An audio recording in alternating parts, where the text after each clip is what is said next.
We will begin Unit 4 with the study of rotational motion.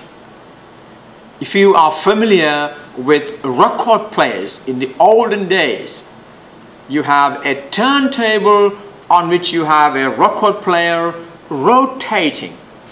Well, the rotation is similar to the rotation of this disc. I can rotate this disc. Now you notice that when this disc rotates, every point on the disc is actually doing circular motion. Is that right? A point where I'm touching now, when the disc rotates once, that point describes a circle. In other words, everything that we discussed in connection with circular motion are going to be useful in discussing rotational motion. So let's start by reviewing some of the things that we discussed in circular motion. All right. Here I have the picture of a rotating disc. I have placed the bunny at one point so that when the disc rotates, you can see how the bunny moves. A is the point on the edge of the disc, and OA is the radius of the disc.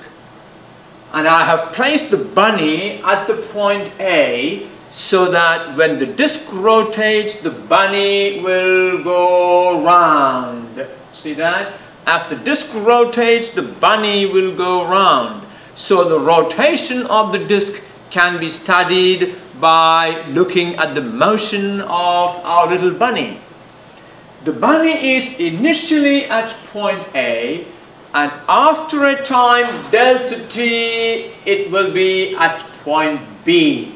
Well, you cannot read this there, I'm sure. That is point B. If I may write there, that is my point B. All right. Now, in doing so, what has the radius? What happened to the radius? OB is now the new radius. Again, that is my B. Now, what happens? The radius OA has rotated to the position OB, describing an angle theta. We talked about all this in circular motion. Theta is called the angular displacement of the bunny, and this angular displacement happened in a time delta t. Well, we have done this in circular motion, a relation between linear speed and angular velocity. Now, the rate of change of angular displacement of the rotating object is called the angular velocity. So what is the angular velocity of the bunny? The bunny described an angle theta in a time delta t.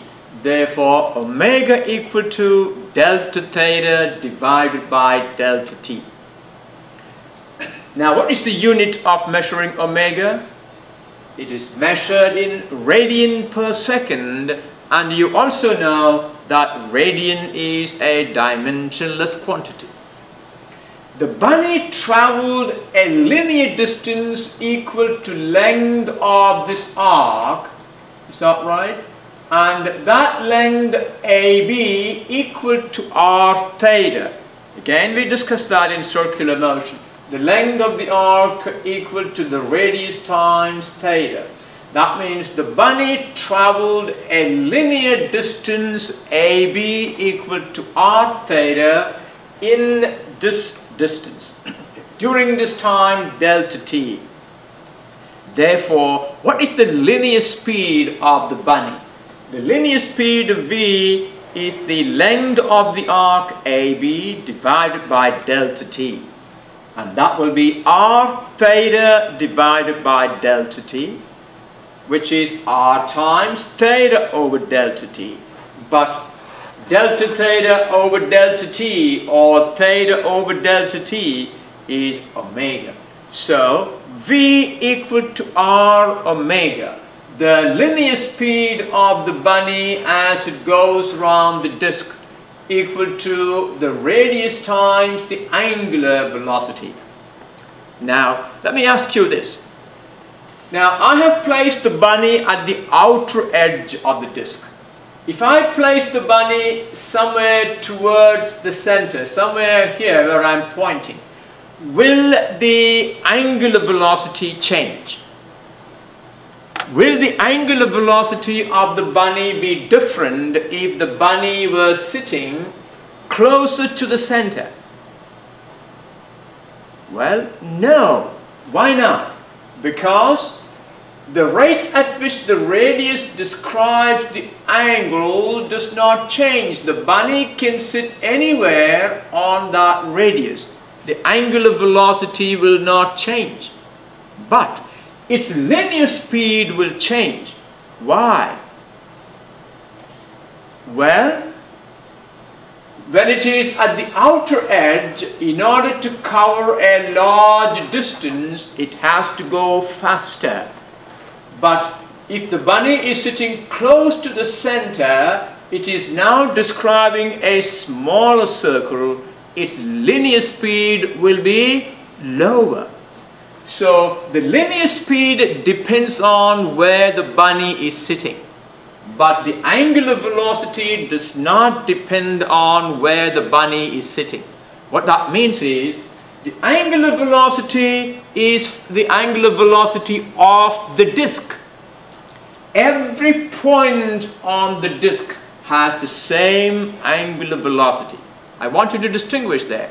Every point on the disk has the same angular velocity. You see that? Every point on the disk describes a given angle at the same time.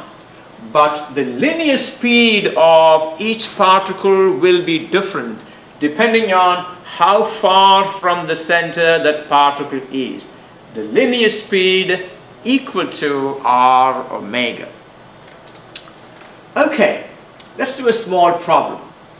A runner running at a constant pace gets halfway around a circular track that has a diameter of 500 meters in 2.5 minutes. In other words, the distance, the linear distance traveled, you can calculate in that time. What are the runner's angular speed and tangential speed? What is the meaning of the tangential speed? Tangential speed is the linear speed. Why is it called the tangential speed? Because the direction of that velocity will be always along the tangent.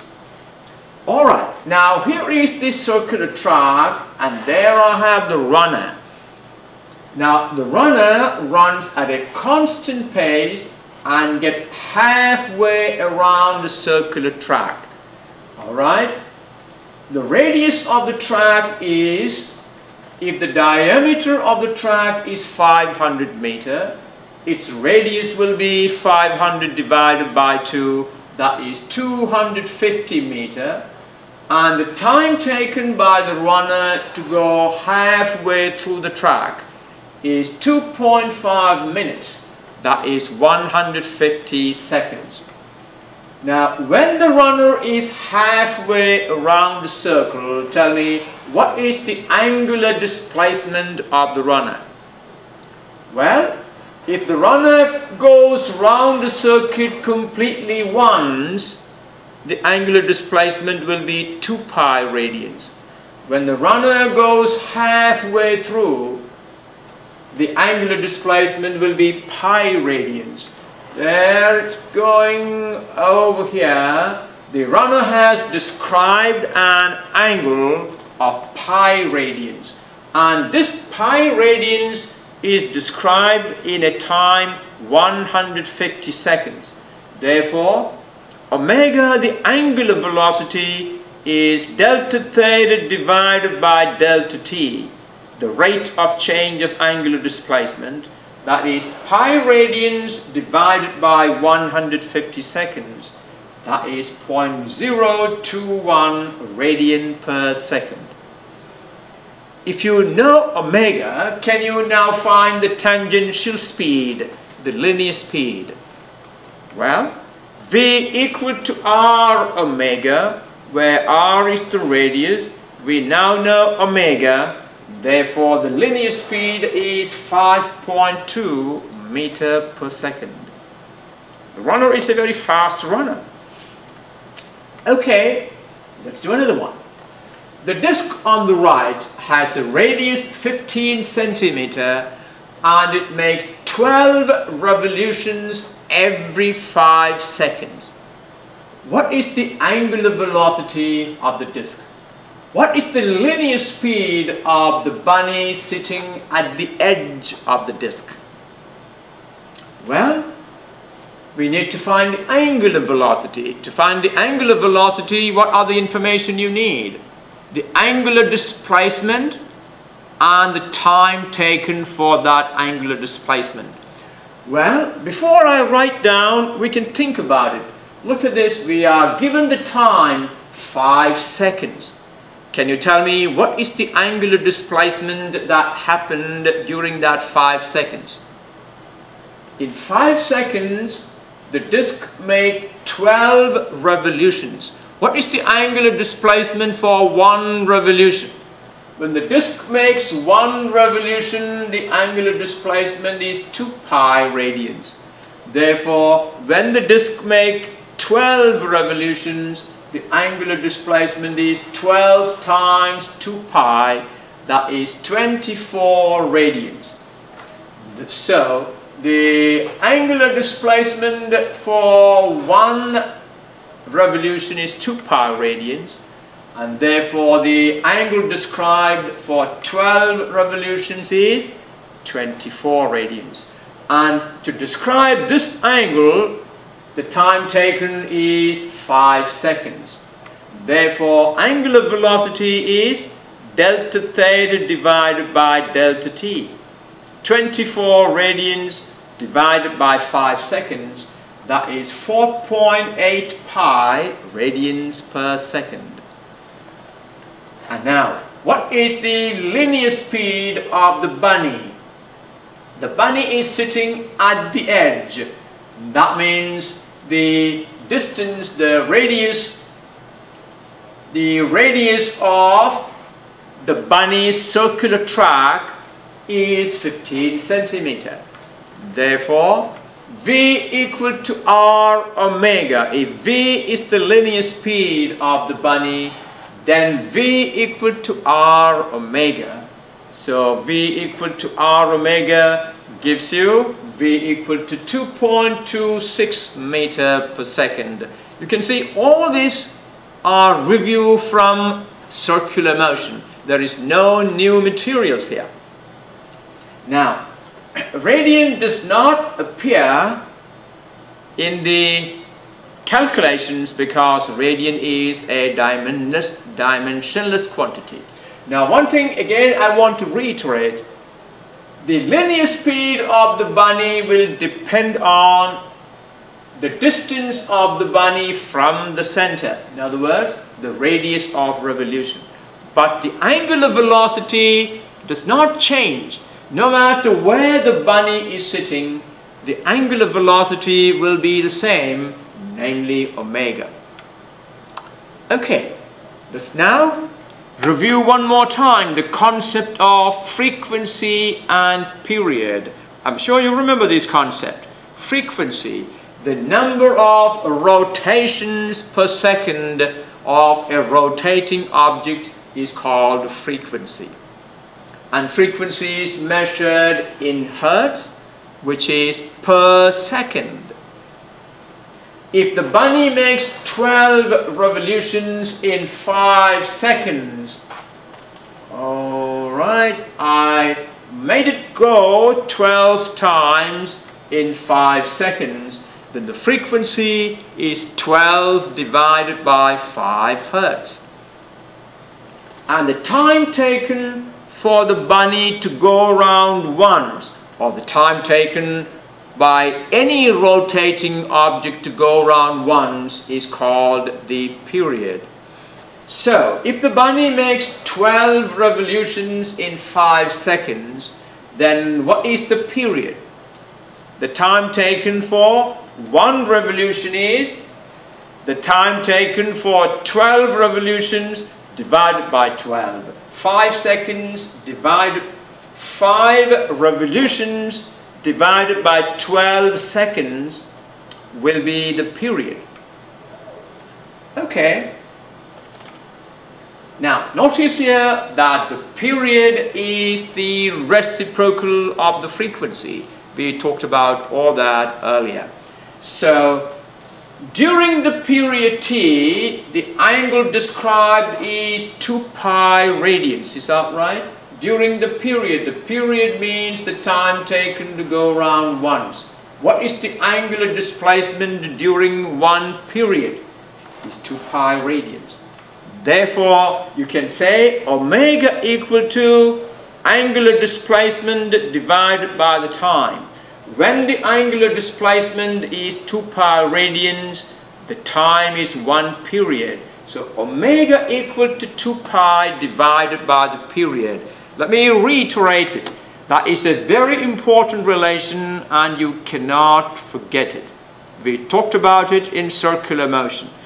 Can you tell me, can you give me the equation in terms of the frequency? Omega equal to 2 pi divided by the period, which is the same as 2 pi multiplied by the frequency. Okay. A simple problem. What is the period of revolution of a 33.3 RPM record? I don't think many of you would remember we used to have these 33.3 RPM records which used to hold 6 songs on one side, altogether 12. Now what does 33.3 RPM means? 33.3 revolutions per minute. Alright? The question here is, what is the period of a 33.3 RPM? If a disc makes 33.3 revolutions in 1 minute, what is the time taken to go around once? You see? The time taken for 33.3 revolutions is 1 minute. What is the time taken for 1 revolution? It is 1 minute, which is 60 seconds, divided by 33.3. Is that right? So 33.3 RPM is 33.3 divided by 60 revolutions per second. If the disc makes 33.3 revolutions in 60 seconds, then the period is 33.3 over 60 revolutions in 1 second. Is that right? That's right. Now that will be 0.56 Hertz. And that is the frequency. You see? It makes 33.3 revolutions in 1 minute. Means it makes 33.3 over 60 revolutions in 1 second. The number of revolutions in 1 second is what we call the period. The frequency. Now we have the frequency. Can you find the period? The period is the reciprocal of the frequency. So T equal to 1 over F. That will be 1 over 0.56. That is 1.79 seconds. Alright, what is the same quantity? What is the period of a 45 RPM? In the same way, 45 RPM, it used to be a smaller record, 45 RPM. 45 RPM means 45 revolutions in 1 minute. Therefore, it is 45 divided by 60 revolutions in 1 second. And that is 0.75 Hertz. Therefore, the period is 1 over the frequency. 1 over 0.75, that is 1.33 seconds. Okay, another one. We will now discuss the concept of angular acceleration. If a disk is rotating at uniform angular velocity, the rate at which the angle changes will remain a constant. We will say the angular velocity is uniform. But very often we don't come across rotations that happen uniformly. Very often we come across disks that are set into rotation. Now you can see the disk is not rotating now. If I set this into rotation, its angular velocity is going to increase from 0 to some value. That means the angular velocity is changing. If the angular velocity changes, it means there is angular acceleration. So if the angular velocity keep on changing, then you have angular acceleration. You now see the rotating disk stopped. If the rotating disk is stopping, its angular velocity decreases from a high value to 0. So when the disk begins to rotate, it picks up angular speed, angular velocity. The angular acceleration will be positive. When the disk slows down and comes to a stop, the angular velocity decreases from a large value to 0. The angular acceleration will be negative. Well, let's now talk about the angular acceleration of a rotating disk. We will represent angular acceleration of a rotating object by alpha. So you can see we are using English alphabets for linear motion and Greek alphabet for rotational motion, right? V for linear velocity, omega for angular velocity, A for linear acceleration, alpha for angular acceleration. Alright? So angular acceleration alpha is the rate of change of angular velocity omega.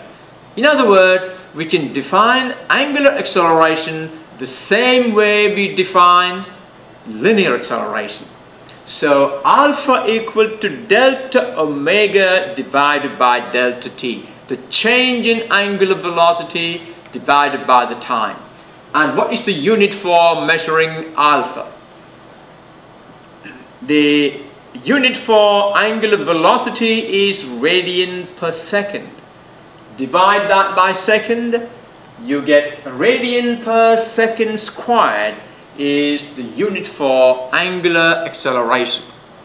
Well, delta omega, if omega 0 is the initial velocity and omega f is the final velocity, then delta omega will be omega f minus omega 0. So angular acceleration results in an increase or decrease in the speed of rotation. If the rotation gets speeded up, angular acceleration is positive, and it slows down to 0, the angular acceleration is negative. If omega 0 is the initial angular velocity of a rotating object, and omega f its angular velocity after a time t, then alpha can be written as omega f minus omega 0 divided by t. And this is the same definition we have for linear velocity or linear acceleration. A equal to Vf minus V0 over t, right? Now, a change in the speed of rotation means that there is a tangential acceleration. You see, the only way you can change the speed of rotation is to change the linear speed of every point on the object. You see, if I want to increase the speed of rotation of this disk, a point on that disk is going to move faster when the angular velocity increases. That means an increase in the angular velocity results in an increase in the linear speed of the object, of every point on the object. That means a change in the speed of rotation means that there is a tangential acceleration. That means there is a linear acceleration for every point on the object that rotates. I hope you understand that. We can obtain a relation between angular acceleration alpha and tangential acceleration A by using the relation V equal to R omega. Well, this is the relation between linear speed and angular velocity. We can now use this to obtain a relation between linear acceleration A and angular acceleration alpha. Well, you can look at this and tell me what that relation is. Well, the definition of linear acceleration is the rate of change of linear velocity, A equal to delta V divided by delta T. And let's replace this V by R omega. So delta V becomes delta of R omega, the change in the linear velocity, divided by delta T. And I can now take that R outside. If the radius is a constant, I can write it as R times delta omega divided by delta T. Now tell me, what is delta omega divided by delta T? Delta omega divided by delta T is the rate of change of angular velocity with time, which is angular acceleration. So that will be R alpha. So linear acceleration equal to R times the angular acceleration. In the same way as linear velocity equal to R times angular velocity. So these relations are important. We will be using them as we go on. V equal to R omega, A equal to R alpha. Okay, let's do a problem. A turntable set for 45 RPM is turned on and reaches its operating speed in 1.25 seconds. What is the average angular acceleration of the turntable? Well, I'm sure some of you at least know what a turntable is. A disc that rotates. When you turn it on, the moment you turn it on, its initial angular velocity is 0. It picks up angular velocity and it reaches the operating speed. What is the operating speed? Is 45 RPM. So we have initial angular velocity omega 0 equal to 0. The final angular velocity, you can see 45 RPM is actually the angular velocity, revolutions per second. You need to convert it to radian per second. How do you convert revolutions per minute? Not revolutions per second. This is revolutions per minute. How do you convert that to radian per second? You see, each revolution is 2 pi radians. So 45 revolutions is 45 times 2 pi radians. That will be 45 times 2 pi radians per minute, which is 45 times 2 pi radians divided by 60 radians per second. So 45 RPM is 45 times 2 pi divided by 60 radian per second. In other words, 45 revolutions is 45 times 2 pi radians, and so many radians are described in 1 minute, which is 60 seconds. Therefore, 45 RPM is the same as 45 times 2 pi divided by 60 radian per second. To convert revolutions per minute to radian per second, multiply by 2 pi divided by 60. And that is 4.7 radian per second. So the turntable changes its angular velocity from 0 to 4.7 radian per second in this time of 1.2 seconds. Therefore, alpha equal to omega f minus omega 0 divided by t. That will be 4.7 minus 0 divided by 1.25 seconds. That is 3.8 radian per second squared is the angular acceleration. Alright, let's now look at equations of rotational motion. Well, you know your equations of linear motion, don't you? What are the equations of linear motion? We've got Vf equal to V0 plus At, one equation. What's the second equation? X equal to x0 plus V0t plus 1/2 At squared. The second equation.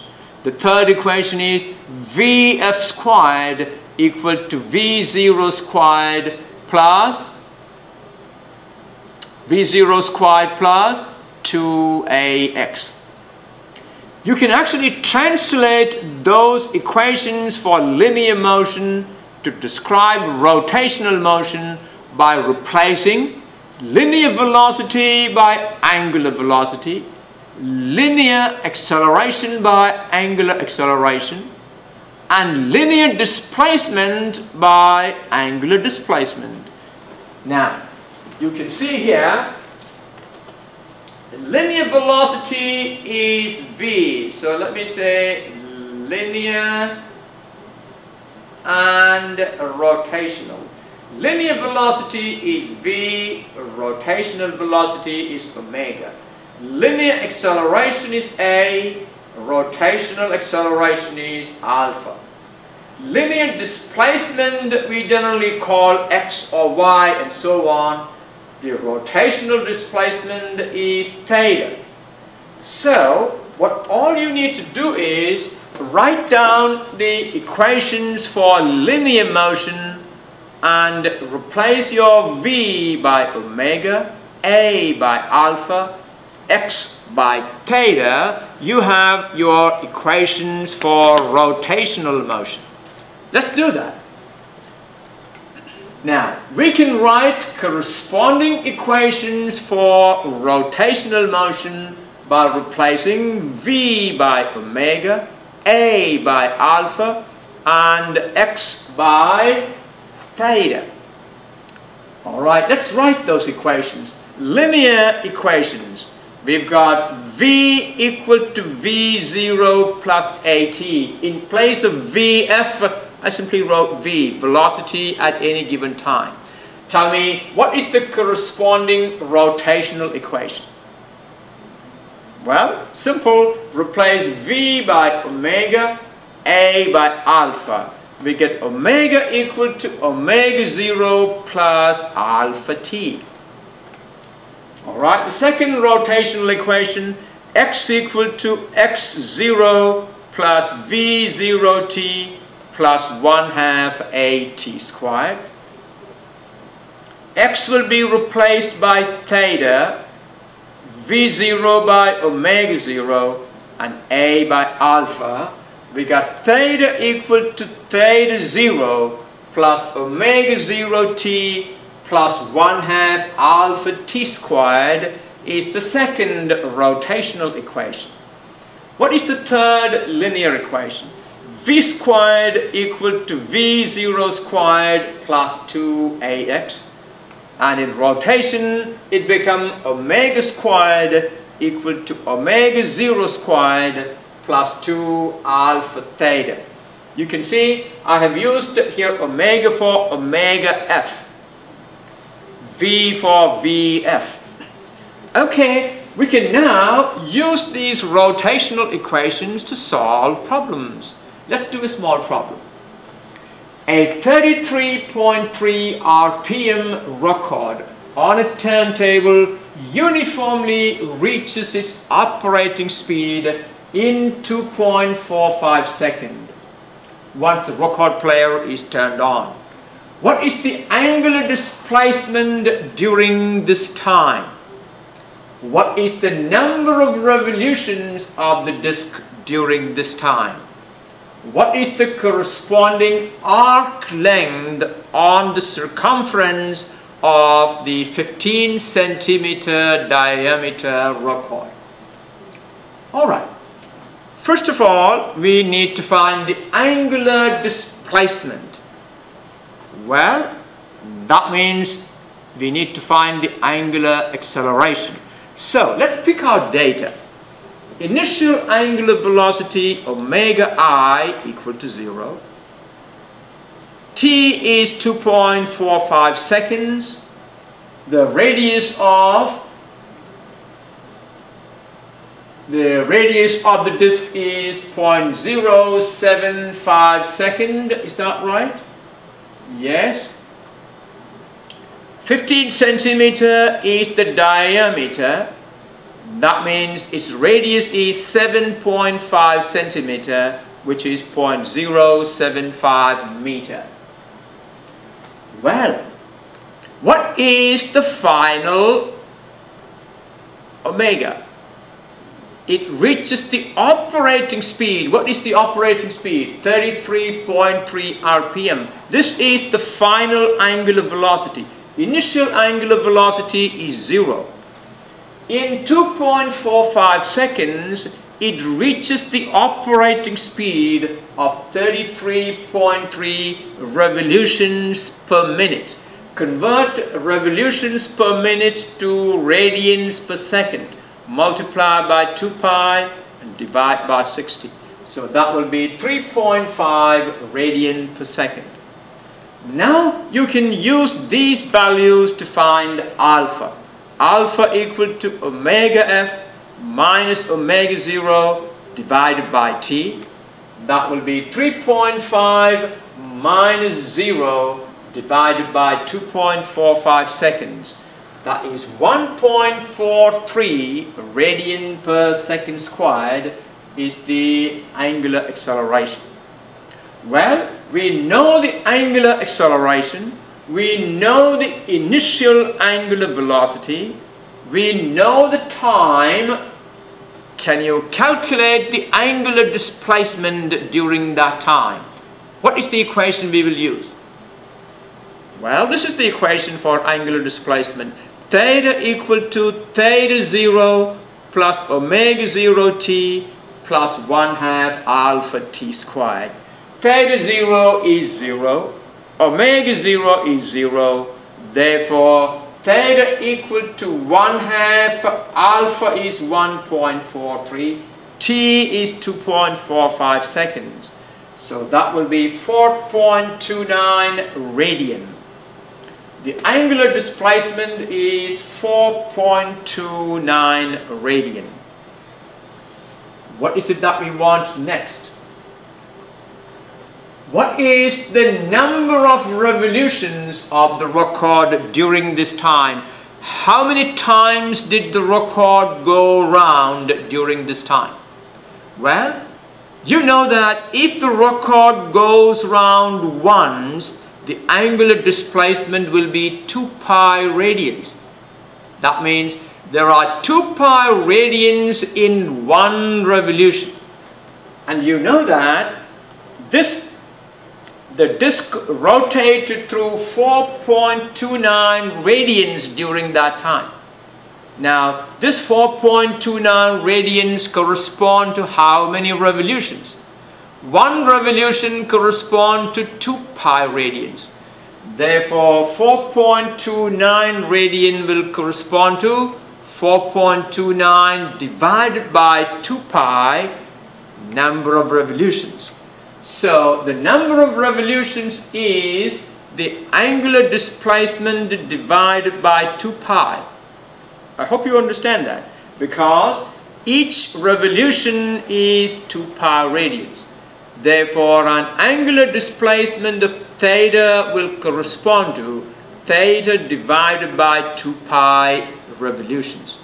That will be 4.29 radian divided by 2 pi radian, which is 0.68. So the disk went through not completely 1 revolution. It completed 0.68 of a revolution. How about the last part? What is the corresponding arc length on the circumference of a 15 centimeter diameter record? Well, what is the relation between arc length and the angular displacement? Well, what happened here is the disk went through, described an angular displacement of how much? We got theta equal to 4.29 and the radius is 0.075 meter. You see, the disk rotated through an angle of 4.29 radians, and therefore the linear displacement, the displacement along the arc, the corresponding arc length equal to a radius times the angle, arc length equal to r theta. Alright, so that gives us, if delta S is the arc length, then delta S equal to r times theta. R is 0.075 meter, theta is 4.29 radian. Therefore, the length of the arc for that revolution is 0.32 meter. Okay, another one. When a turntable rotating at 45 RPM is turned off, it comes to rest in 15 seconds. Find A, the angular acceleration, the average angular velocity of the turntable, and the number of revolutions it makes before stopping. A similar kind of problem. What do we have?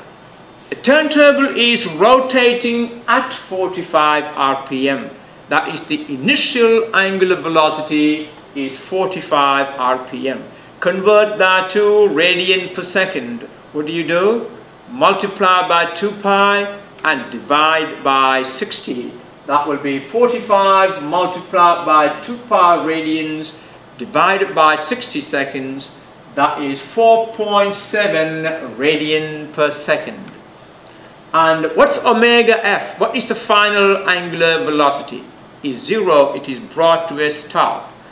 And it happened in a time t equal to 15 seconds. Therefore, angular acceleration is omega f minus omega 0 divided by delta t. That is 0 minus 4.7 radian divided by 15 seconds. That is negative 0.31 radian per second squared. When a rotating disk comes to a stop, its angular acceleration is negative. What is the average angular velocity of the turntable? How do you find the average velocity? If you know the initial velocity, and the final velocity, the average velocity is the final velocity plus the initial velocity divided by 2. That will be 4.7 radian per second plus 0 divided by 2, that is 2.35 radian per second, is the average velocity during that time. And now, what is the number of revolutions it makes before stopping? Well, to find the number of revolutions, you need to find the angular displacement. How do you find the angular displacement? Well, theta equal to theta 0 plus omega 0 t plus 1/2 alpha t squared. Theta 0 is 0. Omega 0 is 4.7 radian per second. And alpha we calculated, I didn't carry it here, but we have that value in the previous slide. Well, so omega 0 is 0. I'm sorry, theta 0 is 0. Omega 0 is 4.7 radian per second times t is 15 seconds plus 1/2 alpha. We calculated the angular acceleration as negative 0.31 radian per second squared times t squared is 15 squared. Calculate this on your own on your calculator. That should give you 35.6 radians.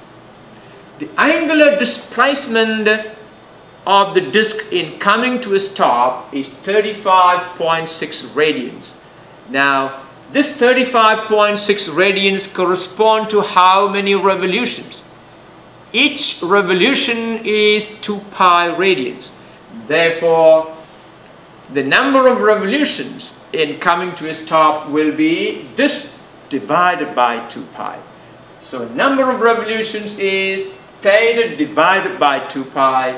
That is 35.6 divided by 2 pi, and that is 5.7.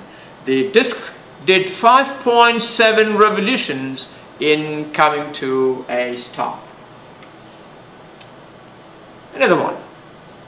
Starting from rest, a disk takes 10 revolutions to reach an angular velocity of 8 pi radian per second. How many additional revolutions are required for the disk to double its angular velocity to 16 pi radian per second? Now understand this problem very well. Read it one more time. We have a disk is starting from rest and it takes 10 revolutions to reach this angular velocity 8 pi radian per second. Now 10 revolutions means how many radians? 20 pi radians. Now the question is, how many additional revolutions are required for the disk to double its angular velocity to 16 pi radians? Alright, what do? First we find the angular acceleration alpha using the first situation. Now what are the data there? We have omega 0 equal to 0. The disk starts from rest and it acquires an angular velocity of 8 pi radians, omega f equal to 8 pi radians. In describing an angle, how much angles? 10 revolutions is 10 times 2 pi radians. That is 62.83 radians. So look at that data once again. A disk starts from rest and in rotating through an angular displacement of 62.83 radian, it attains a final angular velocity of 8 pi radians per second. So we have the initial angular velocity, final angular velocity, and the angular displacement. Can you use these values to find the angular acceleration? What is the equation you will use for that? Remember, the equation you will be using will be the one that does not contain time. Alright? we use the equation omega f squared equal to omega 0 squared plus 2 alpha theta. That will be omega f is 8 pi. 8 pi squared is omega 0 is 0 plus 2 alpha theta. Theta is 62.8. And you can now solve for alpha from here. I'm going to leave it for you to do that on your own. I got alpha equal to 5.03 radian per second squared. And now, what you need to understand is that the angular acceleration is not changing. This angular acceleration is a constant. So, we need to now find how many additional revolutions. In order to do that, we will find the total angular displacement for it to reach that final angular velocity. So, for the next part, what is for the next part? In the next part, our final angular velocity is 16 pi radian per second. The initial angular velocity, you see, we have now completed the first part. The disk has an angular velocity of 8 pi radian per second. Now from 8 pi, its angular velocity is going to increase to 16 pi. So we will say omega 0 is 8 pi, omega f is 16 pi, and angular acceleration is 5.03 radian per second squared. We got the initial angular velocity, final angular velocity, and alpha. Can you find the angular displacement during that second part? Yes, we can find the angular displacement using the same equation. Omega f squared equal to omega 0 squared plus 2 alpha theta.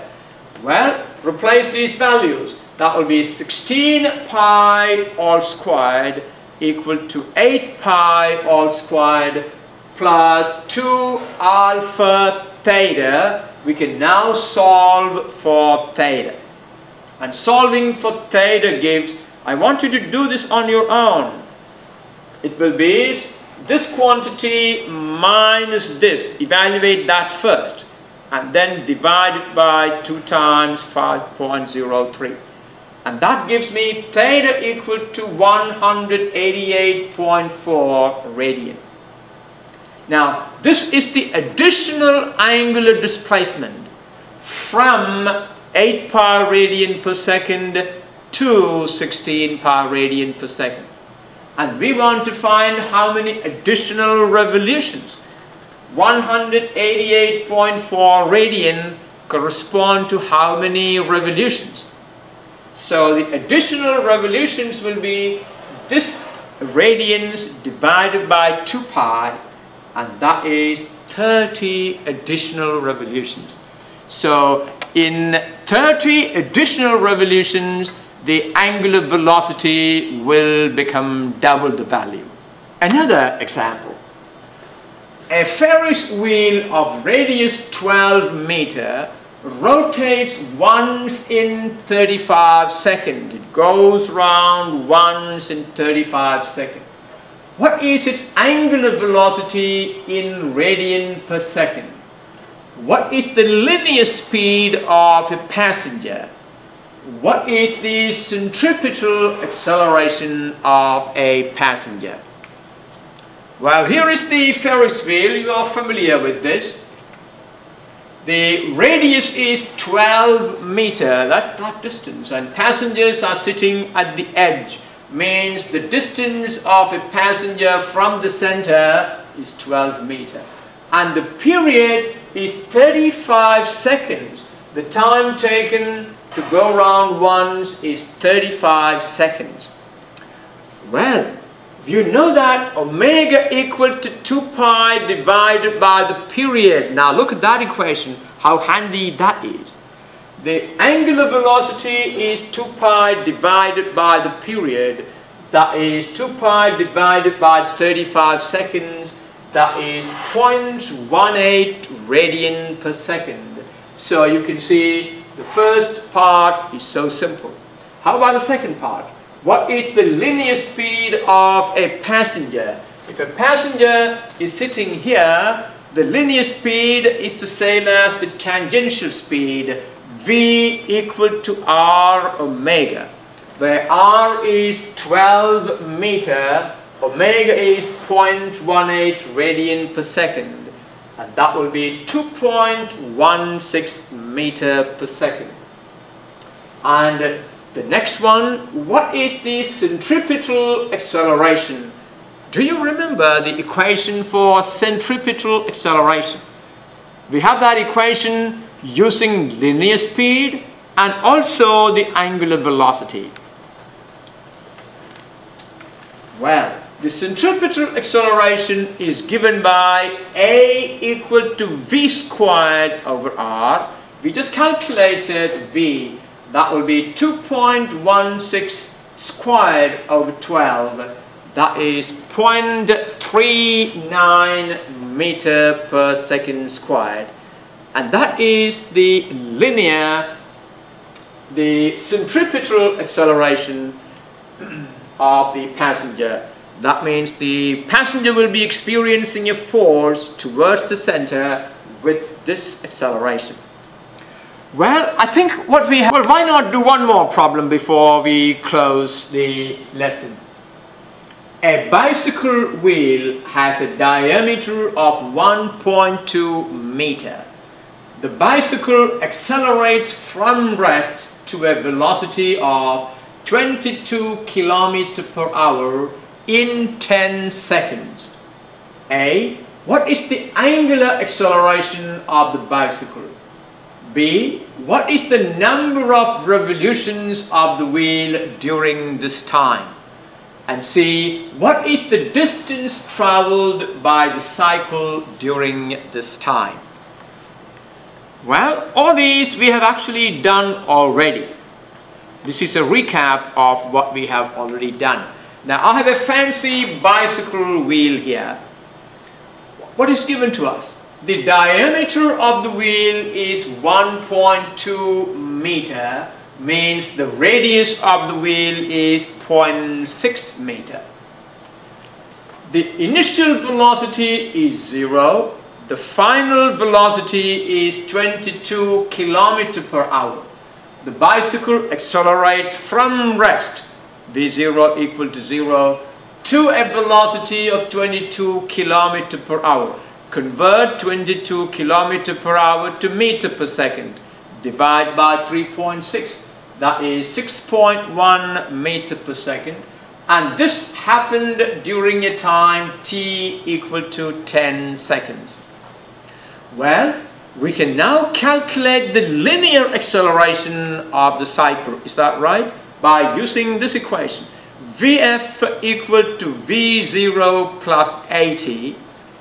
Therefore, 6.1 equal to 0 plus 10a, or acceleration is 0.61 meter per second squared.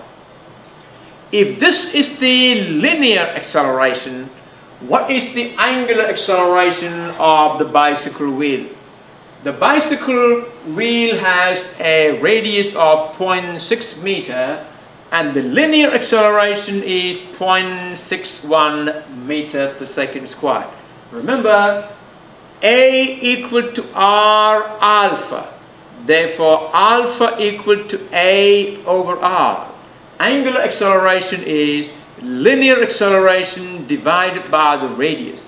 That is 0.61 meter per second squared divided by 0.6 meter. That is 1 radian per second squared is the angular acceleration. C. What is the distance traveled by the cycle during this period? No. B. What is the number of revolutions of the wheel during this period? What is the number of revolutions? To find the number of revolutions, we find the total angular displacement using theta equal to theta 0 plus omega 0 t plus 1/2 alpha t squared. Theta 0, of course, is 0. Omega 0 is 0. If V0 is 0, then omega 0 is 0. Alpha we just calculated. Therefore, theta equal to 0 plus 0 plus 1/2 alpha is 1. T squared is 10 squared. That is 50 radians. So the angular displacement is 50 radians. Can you convert that to revolutions? Each revolution contains 2 pi radians. Therefore, 50 radians will be equivalent to 50 divided by 2 pi revolutions. That's approximately 8 revolutions. All right, what's the next one? What is the distance traveled by the cycle during this period? Now remember, the distance traveled by the cycle is the length of the arc. When the wheel completes 1 revolution, the length of the arc is 2 pi r, and that is the distance the bicycle wheel will be advancing forward. For each revolution of the wheel, the bicycle advances by 2 pi r, the circumference of the wheel. Is that right? And therefore, what is the total distance advanced for 8 revolutions? That will be 8 times 2 pi r. That will be 30.2 meter. Well, I think we have done enough number of problems in studying rotational motion. Now, this is actually the foundation for rotational motion. We have to now look at the cause of rotational motion. You see, you know the cause for linear acceleration, don't you? It's a net force. And so, in our next lesson, we will be asking the question, what is the cause of a rotational acceleration? So, we will take up rotational motion for further investigation in our next lesson. All right, I will see you for that after some time.